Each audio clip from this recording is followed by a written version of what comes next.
audience.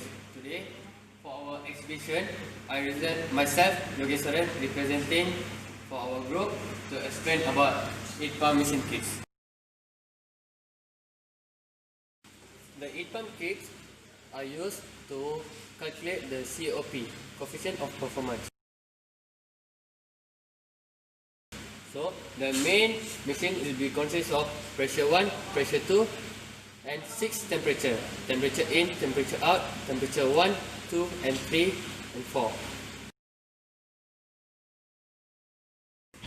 The operation to start calculating the COP start with switch on the power.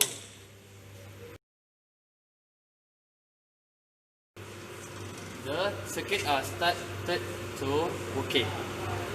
So we let the system to work for 5 minutes, and later on we can calculate the pressure 1, pressure 2, and other temperature.